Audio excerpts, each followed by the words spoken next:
नमस्कार साथियों, आपका एक बार फिर से स्वागत है टोटल नॉलेज एजुकेशन चैनल पर। अभी सेंसस 2027 का कार्य प्रारंभ में मकान सूचीकरण आप कर रहे होंगे। HLO ऐप पर विभिन्न प्रविष्टियाँ आपको करना है। सामान्य मकानों की आप प्रविष्टि किस प्रकार से करेंगे यह जानकारी हम पूर्व में देख चुके हैं। अब इस वीडियो में हम देखेंगे यदि आप एक भवन में कई जनगणना मकानों की एंट्री करना चाहते हैं, अर्थात भवन एक है, जनगणना मकान कई हैं और उतने ही परिवार हैं, तो आप इस एंट्री को कैसे करेंगे उस जानकारी को हम देखेंगे। तो आप HLO ऐप को ओपन करें, अपना पिन यहाँ पर दर्ज करें और ऐप को ओपन कर लें। ऐप को जैसे ही ओपन करते हैं पेज यहाँ पर आप देख रहे हैं ओपन होता है। अब आप मकान सूचीकरण का कार्य प्रारंभ करते हैं तो जो नीचे मकान सूचीकरण का ऑप्शन है, मकान सूचीकरण कार्य, इस पर क्लिक कर दें। अब मकान सूची की प्रविष्टि इस ऑप्शन पर आप क्लिक करेंगे। इस पर जैसे ही क्लिक करेंगे तो यहाँ मकान सूचीकरण करने हेतु या प्रविष्टि करने हेतु ऑप्शन उपलब्ध हो जाता है। तो यहाँ हम देखेंगे एक भवन में कई जनगणना मकान से संबंधित जानकारी, एक भवन में आप कई जनगणना मकान की जानकारी कैसे दर्ज करेंगे। तो आप देख रहे हैं लाइन क्रमांक स्वतः ही यहाँ पर प्रदर्शित होगा। यह लाइन क्रमांक हमें नहीं लिखना है, तो लाइन क्रमांक क्रमशः चलना चाहिए। यहाँ कोई एंट्री यदि आप डिलीट कर देते हैं तो यहाँ लाइन क्रमांक डिस्टर्ब हो जाता है, और एंट्री यदि आपने डिलीट कर दी है तो उसके संबंध में चिंतित ना हो, अभी उसे हटाने का प्रयास ना करें। जो एंट्री डिलीट हो चुकी है उसे डिलीट में पड़ी रहने दें। बाद में आपके वरिष्ठ कार्यालय द्वारा या जो आपके तहसील कार्यालय, नगर पालिका कार्यालय है, उसके प्रभारी द्वारा इन डिलीट एंट्री के संबंध में कुछ निर्णय किया जाएगा। अब आपको यहाँ भवन नंबर दर्ज करना है, तो भवन नंबर दर्ज करने संबंधी आप यहाँ पर सावधानी रखें। पूर्व में जो भवन आप दर्ज कर चुके हैं वह दोहराया ना जाए, कोई भवन छूट ना जाए। तो इसके लिए आप जैसे ही अगली एंट्री करना चाहते हैं तो जो यहाँ पर एरो का चिन्ह है, एरो पर क्लिक कर दें। एरो पर क्लिक करेंगे तो बगल में जो साइड में आप देख रहे हैं जो भवन आप एंट्री कर चुके हैं वह संख्या यहाँ पर प्रदर्शित होती है। तो आप देख रहे हैं यहाँ पर लास्ट जो भवन नंबर है वह 82 है, अर्थात इसके आगे आपको 83 नंबर यहाँ पर दर्ज करना है। यदि हर बार एंट्री के पहले आप एरो को क्लिक करके यह देख लेते हैं जानकारी कि कौन कौन से भवन आप एंट्री कर चुके हैं, तो आपको यहाँ पर प्रॉब्लम नहीं होगी, आप किसी प्रकार की गलती नहीं करेंगे। तो 82 भवन हमारे हो चुके हैं, 83 हमें यहाँ पर दर्ज करना है। तो आप यहाँ लिखें भवन नंबर 83, हमने लिखा 83। और अब आता है जनगणना मकान। जनगणना मकान आपको यहाँ पर नया दर्ज करना होगा, क्योंकि भवन नंबर हमने 83 लिख दिया है। तो जनगणना मकान यहाँ पर नया पर क्लिक कर दें। नया पर क्लिक करेंगे तो नया जनगणना मकान यहाँ पर प्रदर्शित होगा, अर्थात 102 जनगणना मकान की एंट्री आपको करना है। यह हमारा पहला जनगणना मकान है, क्योंकि 83 नंबर भवन पर जैसे हम पहुँचते हैं उसके अंदर 3 या 4 जनगणना मकान है। तो पहले जनगणना मकान की आपको एंट्री करना है। तो हमने यहाँ पर पहला जनगणना मकान सिलेक्ट किया जो 102 नंबर है। इसे सिलेक्ट करके आप अगला पर क्लिक कर देंगे। अगला पर क्लिक करेंगे तो यहाँ पर मैसेज पूछा जाएगा स्वगणना से संबंधित, यदि परिवार ने स्वगणना की है तो हाँ पर क्लिक करें, अन्यथा नहीं पर क्लिक कर दें। नहीं पर आप क्लिक कर देते हैं, अगला प्रश्न यहाँ पर ओपन हो जाता है। अब जनगणना मकान के निर्माण में प्रयुक्त सामग्री आपको यहाँ पर देखना है। तो जैसे जनगणना मकान के फर्श में प्रयुक्त सामग्री हम देखते हैं यहाँ पर क्या है। तो जैसे फर्श में सीमेंट है, सीमेंट सिलेक्ट करके आप अगला पर क्लिक कर देंगे। और दीवारें 8 नंबर अर्थात पक्की ईंट है, पक्की ईंट सिलेक्ट करें, आगे बढ़ जाएं। और छत की सामग्री देख लें तो यहाँ पर कंक्रीट है, कंक्रीट हमने सिलेक्ट कर दिया। आप अपने अनुसार जो भी जनगणना मकान में सामग्री प्रयुक्त हुई है उसे सिलेक्ट करें और आगे बढ़ते जाएं। अब जनगणना मकान का उपयोग का पता लगाएं। जनगणना मकान का उपयोग आवास के रूप में भी हो सकता है, आवास से अन्य उपयोग के रूप में भी हो सकता है, दुकान, कार्यालय, स्कूल, कॉलेज, इनमें से आप देख लें। पूजा स्थल भी हो सकता है या अन्य गैर आवासीय उपयोग हो सकता है, या जनगणना मकान खाली हो सकता है। तो भवन भी खाली हो सकता है और जनगणना मकान भी खाली हो सकता है। एक भवन एक जनगणना मकान होता है, यह दोनों ही एंट्री यहाँ पर होती हैं। और यहाँ पर हम एक भवन में कई जनगणना मकानों की जानकारी देख रहे हैं। तो यहाँ पर जो पहला जनगणना मकान है इसका उपयोग आवास के रूप में हो रहा है, तो आवास आपने सिलेक्ट किया और अगला पर क्लिक कर दें। अब हमें यहाँ पर सिलेक्ट करना है जनगणना मकान की स्थिति। तो जनगणना मकान की स्थिति अच्छी सिलेक्ट कर सकते हैं आप। परिवार के मुखिया से संबंधित विवरण, अब चूँकि इस जनगणना मकान में परिवार रह रहा है तो मुखिया से संबंधित जानकारी आपको यहाँ पर दर्ज करना है। परिवार क्रमांक यहाँ पर स्वतः ही दर्ज हो गया है। परिवार क्रमांक आपको नहीं लिखना है, परिवार क्रमांक यहाँ पर स्वतः ही लिखा हुआ आपको मिलेगा। अब इस परिवार में सामान्यतः रहने वाले व्यक्तियों की कुल संख्या आपको लिखना है। इस परिवार में कुल कितने व्यक्ति रहते हैं, तो यहाँ पर जैसे 2 व्यक्ति रहते हैं, 2 हमने लिखा। परिवार के मुखिया का नाम दर्ज करें। परिवार के मुखिया का नाम आपको हिंदी में दर्ज करना है। तो हमने परिवार के मुखिया का नाम लिखा। यहाँ पर नाम लिखकर आप अगला पर क्लिक कर देंगे। अब मुखिया से संबंधित और जानकारी देना है। मुखिया का लिंग, तो यह पुरुष है। जाति अनुसूचित जाति, अनुसूचित जनजाति है, अन्य है, तो यहाँ पर अनुसूचित जनजाति है, हमने सिलेक्ट किया। आगे बढ़े। इस मकान के स्वामित्व की स्थिति अपना हो सकता है, किराए का हो सकता है। अब मकान में उपलब्ध कमरों की संख्या यहाँ पर आपको लिखना है। तो उपलब्ध कमरों की संख्या यहाँ पर 1 है, 1 लिखा।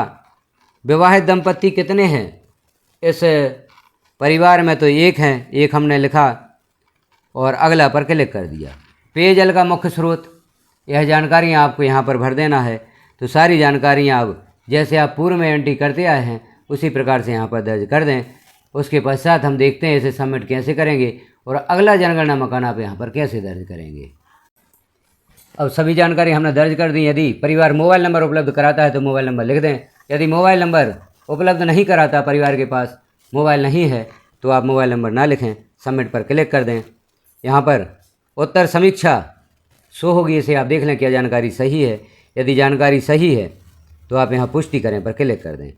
पुष्टि करें पर आप क्लिक करेंगे। यहाँ पर हमें जो मुख्य रूप से मिलान कर लेना है, आप देखें यहाँ पर क्रम संख्या देख लें। भवन नंबर का भी अच्छे से मिलान कर लें, जनगणना मकान का मिलान कर लें और परिवार क्रमांक का भी मिलान कर लें क्या सही है। यदि सही है तो आप पुष्टि करें पर क्लिक कर दें। पुष्टि करें पर आप क्लिक करेंगे तो यह जानकारी आपकी सबमिट हो जाती है। अब हमें यहाँ पर देखना है इसी भवन में, अर्थात एक ही भवन में आप अन्य जनगणना मकान या अन्य परिवार को कैसे दर्ज करेंगे। तो अब यहाँ पर आपको भवन नंबर वही दर्ज करना है। अब भवन नंबर देखें कौन सा भवन नंबर आपने लास्ट में दर्ज किया है, तो यहाँ एरो पर क्लिक करके आप देख सकते हैं भवन नंबर यहाँ पर 83 है। अब 83 ही आपको पुनः दर्ज करना है। तो यहाँ पर आप 83 लिख भी सकते हैं यदि आप लिखना चाहें, और दोहरा भी सकते हैं। तो हमने यहाँ पर दोहरा दिया। दोनों प्रकार से आप 83 लिख सकते हैं। यहाँ पर अगला जो हमारा भवन नंबर हमें वही लिखना है जो पूर्व में लिखा था, तो आप लिख भी सकते हैं, दोहरा भी सकते हैं, भवन नंबर दोहरा दें। अब उसी भवन में नया जनगणना मकान है तो आप नया पर क्लिक करेंगे, क्योंकि एक ही जनगणना मकान में 2 परिवार नहीं है या 2 से अधिक परिवार नहीं है। भवन एक है लेकिन जनगणना मकान अलग अलग है। तो नया जनगणना मकान यहाँ पर क्लिक कर देंगे। नया पर क्लिक करेंगे तो नया जनगणना मकान यहाँ पर शो होगा। अब जैसे यहाँ पर शो होता है पूर्व में जनगणना मकान 102 था, यहाँ पर 103 है, तो यहाँ पर हमने सेलेक्ट कर दिया। अगला पर क्लिक कर दें। और चौथा प्रश्न है वही जो अगला जनगणना मकान है उसके निर्माण में प्रयुक्त सामग्री आपको यहाँ पर बताना है। तो जैसे इस जनगणना मकान का फर्श मिट्टी का है और दीवार भी मिट्टी की है और छत पर चादरें हैं, तो यहाँ पर हमने 8 नंबर सेलेक्ट कर दिया। अगला पर क्लिक कर देंगे। जनगणना मकान का उपयोग आवास के रूप में हो रहा है तो आवास आप सेलेक्ट कर दें। आवास हमने सेलेक्ट किया।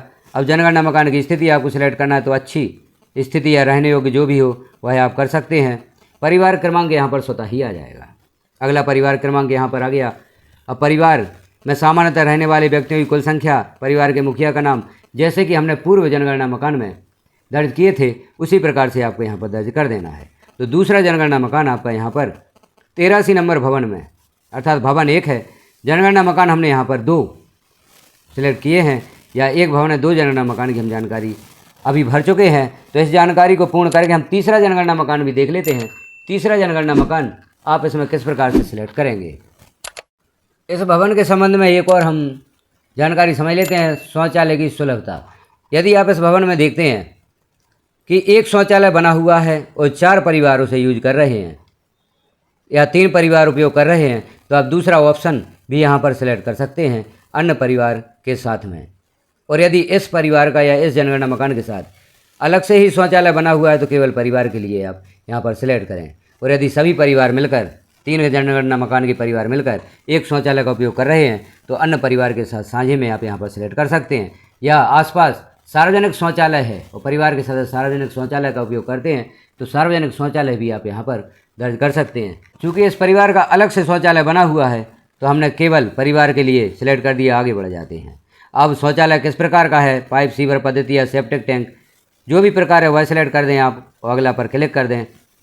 गंदे पानी की निकासी खुली नाली से होती है इनकी, तो हमने खुली नाली सिलेक्ट कर दिया।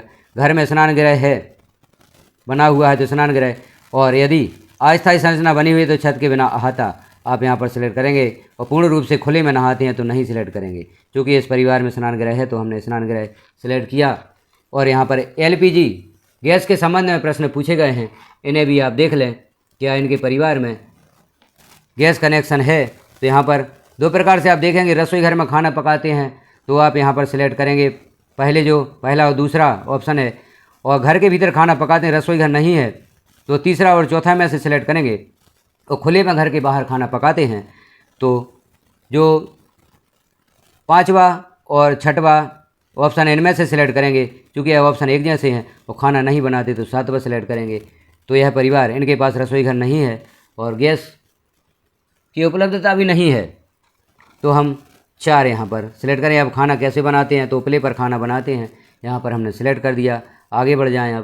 अब देखना है हमें रेडियो संबंधी जानकारी, चूँकि पूर्व के परिवारों में आप भर चुके होंगे तो उसी प्रकार से यहाँ भी आगे की जानकारी कंप्लीट कर दें। फिर हम इसे सबमिट करते हैं और एक और परिवार यहाँ पर जोड़कर देखेंगे।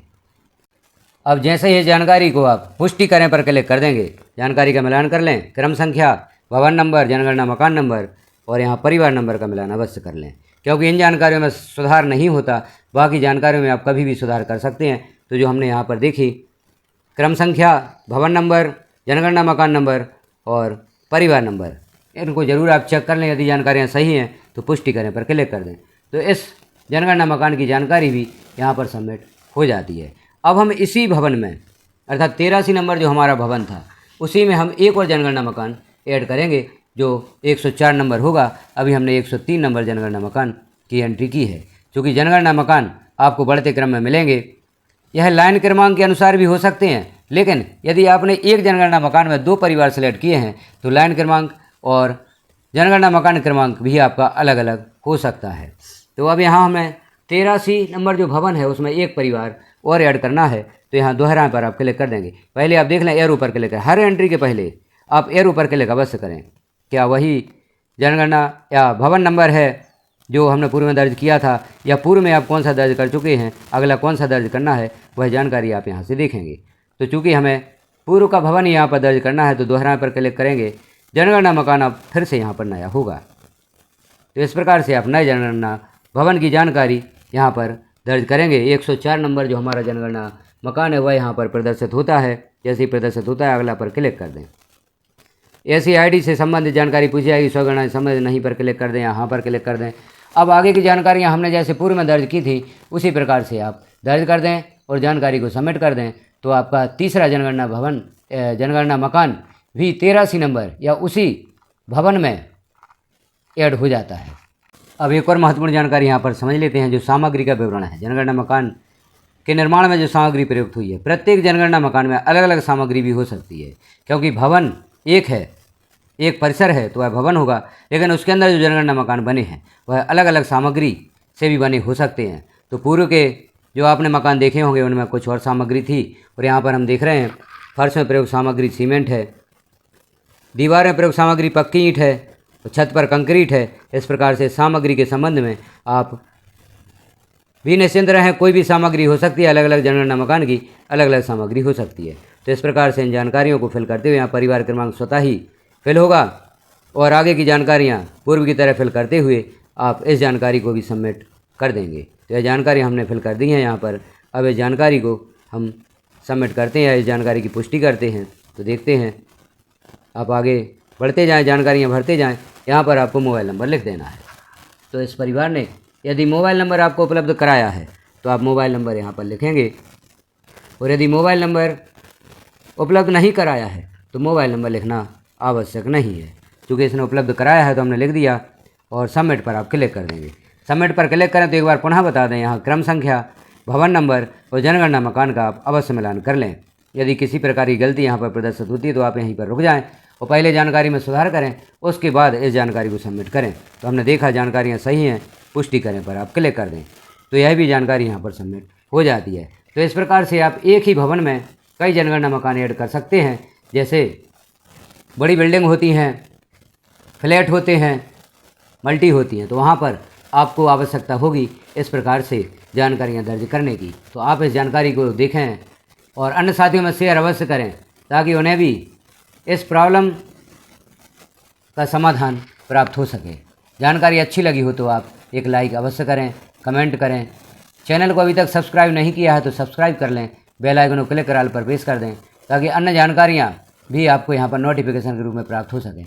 आपकी भी कोई समस्या है तो एक कमेंट अवश्य करें, उसका भी समाधान यहाँ पर देने का प्रयास किया जाएगा।